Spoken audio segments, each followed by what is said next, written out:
Alright guys, you just watched the sped up version of me painting with blue and I'm ready to move on to the next step.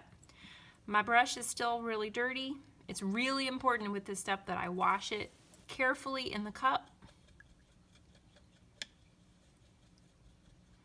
I wipe it with no tapping, and then I'm going to wipe it gently on the rag so it's nice and dry. I don't want any blue paint on the brush now because I'm getting ready to use white. I'm ready to add some patterns. We used this sheet when we were looking at our owls last week, and we're going to look at the sheet again for some ideas for patterns. The only patterns you're adding today are white, and they're going on the dry paint, which is not blue. I know the blue is all wet. You're going to use white on top of the red that we know is dry. So I'm going to dip my brush in the white paint a little bit. My favorite patterns to make with this project are stripes and polka dots.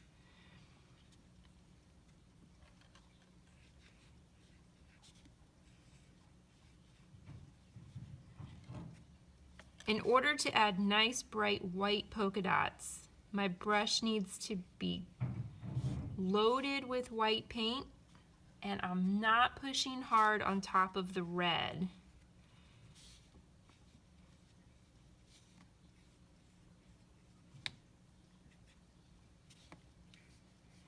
You can see my fingers here are holding my paper still, and I'm holding a dry space, not a wet space, so my hands stay mostly clean.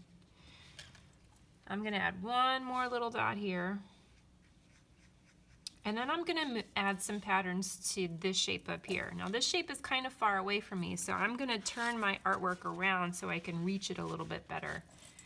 And here I'm going to add some stripes. Remember, I don't want the paint to touch the white paint to touch the wet blue paint, because then it will mix and it won't be the pretty color that I want. So I'm painting only on red today.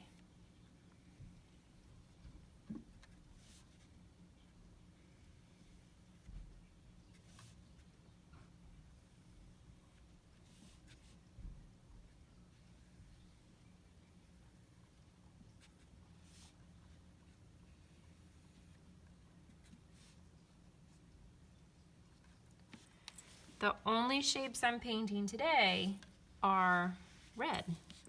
You can add whatever kind of patterns you want. Take your time.